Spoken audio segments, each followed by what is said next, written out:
Hi hello, സുഖമായിട്ടിരിക്കുന്ന എല്ലാവരും. നമ്മുടെ പുതിയൊരു വീഡിയോയിലോട്ട് എല്ലാവർക്കും സ്വാഗതം. അപ്പം നമ്മൾ ഇന്ന് കാണിക്കാൻ പോകുന്നത് ഒരു തെങ്കാശി വ്ളോഗാണേ. അതായത് നമ്മൾ കഴിഞ്ഞ ദിവസം കല്ലിൽ പോയി അന്ന് തന്നെയുള്ള ബാക്കി ഭാഗം. തെങ്കാശിയിൽ എവിടോട്ടാണ് പോകുന്നതെന്നറിയോ? നമ്മുടെ തിരുമലൈക്കോവിൽ. എവിടെ മറ്റേ പുഷ്പ സിനിമയിലൊക്കെ പാട്ടിനകത്തുള്ള അമ്പലമില്ലേ, അവിടെ പോകാൻ തന്നെ ഭംഗിയുള്ള സ്ഥലമാണ്. നമ്മൾ ആര്യങ്കാവ് തെന്മല ആ റൂട്ടാണ് പോകുന്നത്. കോന്നിന്ന് ആ റൂട്ടാണല്ലോ എളുപ്പം. നമ്മളിപ്പോൾ ആ വഴിയാണ് പോകുന്നത്. നല്ല ഭംഗിയുള്ള സ്ഥലങ്ങൾ. ഇപ്പോൾ ചെങ്കോട്ട കഴിഞ്ഞെന്ന് തോന്നി സ്ഥലം. ചെങ്കോട്ട കഴിഞ്ഞു. നെല്ലൊക്കെ ഇങ്ങനെ വഴിയിൽ ഉണങ്ങാനിട്ടേക്കുക. നല്ല എന്താ പറയുന്നത്, ഈ തമിഴ് സിനിമയിലൊക്കെ കാണുന്ന പോലുള്ള സ്ഥലങ്ങളാണ്. സൂപ്പർ സ്ഥലമാണ് കാണാൻ. നമ്മൾ ഒരു വട്ടമെങ്കിലും പോയിരിക്കേണ്ട ഒരു സ്ഥലം ഇത്. അയ്യോ, വെയിലെന്ന് പറഞ്ഞാൽ സഹിക്കാൻ പറ്റാത്ത വെയിലാണ്. നമുക്ക് കണ്ണ് തുറക്കാൻ പറ്റത്തില്ല, അതുപോലത്തെ ചൂടാണ്. എനിക്ക് തോന്നുന്നു നമ്മുടെ ഇവിടെയൊക്കെ അതിനെക്കാട്ടി കുറവാണെന്ന് തോന്നുന്നു. അതിൻ്റെ കൂടെ വണ്ടിയുടെ ഗ്ലാസ് താത്തിട്ടാൻ എനിക്ക് പറ്റത്തില്ല. AC ഇടാൻ പറ്റത്തില്ല. എന്താണെന്നറിയോ, ഛർദ്ദിക്കാൻ വരും. AC ഇട്ടപ്പോൾ എനിക്ക് മണം പിടിക്കത്തില്ല, ഛർദ്ദിക്കാൻ വരും. അതുകാരണം ചൂടും കൊണ്ട് ഇരിക്കാൻ വയ്യാതാണ് നമ്മൾ പോകുന്നത്. ഒരു നല്ല കട പോലും കാണുന്നില്ലായിരുന്നു. വഴിയിലെല്ലാം മറ്റേ നൊങ്ക് എന്ന് പറഞ്ഞൊരു സാധനം, തമിഴ്നാട്ടിലെ പനയുടെ എന്തോ സംഭവം, അത് വിൽക്കുന്നത് വാങ്ങിക്കുന്നുണ്ട്. അങ്ങനെ നമ്മളിതാ അമ്പലത്തിൻ്റെ താഴെ എത്തി. എന്നെ ഭംഗിയാണെന്ന് നോക്കി. താഴെ ഒരു ഡാമുണ്ട്. നല്ല സൂപ്പർ സ്ഥലമാണ് കാണാൻ. നമ്മൾ പോകുന്നത് ഇടദിവസം ആയതുകൊണ്ട് വലിയ തിരക്കൊന്നും ഇല്ലെന്നാണ് തോന്നുന്നത്. ശനി ഞായറൊക്കെ അവിടെ ഭയങ്കര തിരക്ക്, അടുക്കാൻ പറ്റത്തില്ലെന്നാണ് പറയുന്നത്. നല്ല തിരക്കാണ് ഇത്രയും. പിന്നെന്താ, അവിടെ മുരുകൻ്റെ അമ്പലമല്ലേ, അപ്പം തൈപ്പൂയമൊക്കെ അവിടെ പ്രധാനപ്പെട്ട ദിവസങ്ങൾ. ഞങ്ങൾ ചെന്നപ്പം വലിയ ആളും ബഹളമൊന്നുമില്ല. നട 1:30 അടയ്ക്കുമെന്നാണ് പറഞ്ഞത്. പക്ഷേ ഞങ്ങൾ ചെന്നപ്പോൾ എത്ര 1:20 പെട്ടെന്ന് ഓടിച്ചെന്ന് അമ്പലത്തിൽ കയറി തൊഴുവായിരുന്നു. ഭഗവാനെ കാണാൻ പറ്റി. എന്തായാലും ഇത്രയും കിലോമീറ്റർ ഓടിപ്പോയതല്ലേ, കാണാതെ പോരേണ്ടി വന്നില്ല.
അങ്ങനെ നമ്മൾ അമ്പലത്തിൻ്റെ ഫ്രണ്ടിലെത്തി. എന്തു വെയിലെന്നറിയാം, തറയിൽ കൂടെ നമുക്ക് നടക്കാൻ എൻ്റെ കാല് പൊള്ളി. ഭയങ്കര ചൂടാണ്, നമുക്ക് സഹിക്കാൻ പറ്റാത്ത ചൂടാണ്. ആ വെള്ള വരെയുള്ളത് കണ്ടോ, അതിലേക്കൂടെ നടക്കുമ്പം ശകല ആശ്വാസം ഉണ്ട് കേട്ടോ, ചെറിയൊരു തണുപ്പൊക്കെ ഉണ്ട്. അല്ല നമുക്ക് നടക്കാൻ പറ്റത്തില്ല. സൂപ്പർ, എന്തോ സീനറി എന്നറിയോ കാണാൻ, ഭയങ്കര ഭംഗി ഇവിടെ കാണാം. നമുക്ക് വീടുകളിൽ എത്രയും കാണാമെന്നറിയത്തില്ല. നമ്മളങ്ങനെ അമ്പലത്തിൽ കയറി ഭഗവാനെയൊക്കെ തൊഴുതിട്ടിറങ്ങുവാണേ. നമ്മൾ തൊഴുതിട്ടിറങ്ങിയപ്പോഴേ നടയൊക്കെ അടച്ചു. കറക്റ്റ് 1:35 നട അടച്ചു. പെട്ടെന്ന് ഓടിച്ചില്ലായിരുന്നു നമ്മളങ്ങനെ അതിൻ്റെ വെളിയിലിറങ്ങി ഭംഗിയൊക്കെ ആസ്വദിക്കുക. ഡാമും മലയും എന്ത് ഭംഗിയാണെന്നറിയാം ഇവിടെ. നിങ്ങൾ ഒരു പ്രാവശ്യം ഇവിടെ ഒന്ന് നോക്കണേ.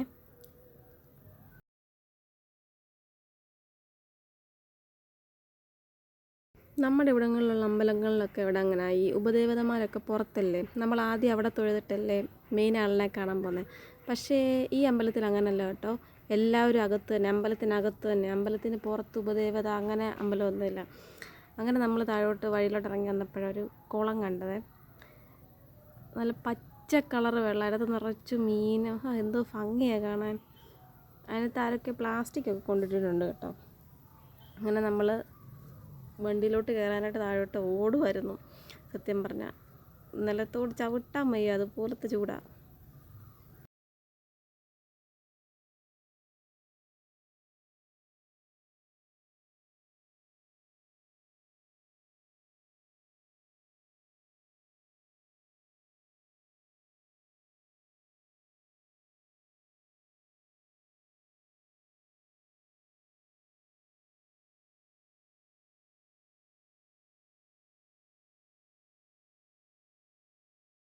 നമ്മളാണെങ്കിൽ രാവിലെ മറ്റേ കല്ലേലി അമ്പലത്തിൽ നിന്ന് കഞ്ഞി കുടിച്ചിട്ട് ഇറങ്ങിയാണ്. ഇത്രയും നേരമായിട്ടൊന്നും കഴിച്ചിട്ടില്ല. വിശന്ന് പണ്ടാരടങ്ങുമായിരുന്നു. ഞങ്ങളോർത്ത് അമ്പലത്തിലൊക്കെ തൊഴുതിറങ്ങിയിട്ട് ഇവിടെ ഇരുന്ന് നല്ല കടയിൽ കയറി ഫുഡൊക്കെ കഴിച്ചിട്ട് പോരാമെന്നാണ് വിചാരിച്ചാണെന്ന്. ഞങ്ങൾ അതിൻ്റെ ഇടയ്ക്ക് ബോർഡർ ചിക്കനൊക്കെ തപ്പി നടക്കുമായിരുന്നു കേട്ടോ, ചെങ്കോട്ടയിൽ. പക്ഷെ അത് കിട്ടിയില്ല. അത് വിശപ്പ് സഹിക്കാൻ പറ്റുന്നില്ലായിരുന്നു. എന്തോ ഭംഗിയാന്നൊക്കെ. നമ്മൾ താഴെ നിന്നുള്ള വ്യൂ ആണേ. ആ കല്ലും പാറയും ആകാശവും വല്ലാത്തൊരു ഫീലായി അമ്പലം. നമ്മളങ്ങനെ താഴോട്ടിറങ്ങിപ്പോൾ വളവും തിരിവും ഓക്കെ.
നമ്മളങ്ങനെ ഹോട്ടൽ തപ്പി നടന്ന് ചെങ്കോട്ട വരെ എത്തി കേട്ടോ. ചെങ്കോട്ടയിൽ ഏതോ ഒരു ഹോട്ടലിൽ കയറി. ഞാൻ മുട്ടയും കൊണ്ടുള്ള കൊത്തു പൊറോട്ട, അതും ചേട്ടൻ ചിക്കൻ ബിരിയാണി കഴിച്ചു.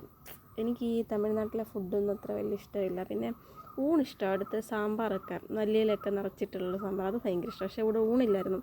ബിരിയാണിയും കൊത്തു പൊറോട്ടയും ഒക്കെ ഉള്ളായിരുന്നു. നമ്മൾ ഉച്ചയ്ക്ക് പൊറോട്ട കഴിച്ചാൽ ശരിയാവത്തില്ലല്ലോ. പക്ഷേ കൊത്തു പൊറോട്ട കഴിച്ചപ്പോൾ തൊട്ട് എനിക്കത് ഇങ്ങനെ തേട്ടി വരണം, എന്താണെന്നറിയത്തില്ല. ഒന്നാതെ ദൂരയാത്രയ്ക്ക് പോയി എനിക്ക് ഛർദ്ദിക്കാൻ വരും. അങ്ങനെ നമ്മൾ എൻ്റെ വൈകിട്ട് വീട്ടിലെത്തി. ഞാൻ പറഞ്ഞില്ല എൻ്റെ ബർത്ത്ഡേ ആയിരുന്നു. അപ്പോൾ വീട്ടിൽ ആങ്ങളെയും നാത്തൂനും കൂടെ ഒരു കേക്കൊക്കെ മേടിച്ചുകൊണ്ട് വന്ന് ഞങ്ങൾ വന്നപ്പോഴത്തേക്കിനും പാതി കെട്ടിയവനും കുഞ്ഞിനൊക്കെ കൊടുക്കുവാണേ. അങ്ങനെ നമ്മളിതാ വീട്ടിലെത്തി. Okay, bye. അടുത്ത വീഡിയോയിലൂടെ നമുക്ക് കാണാവേ.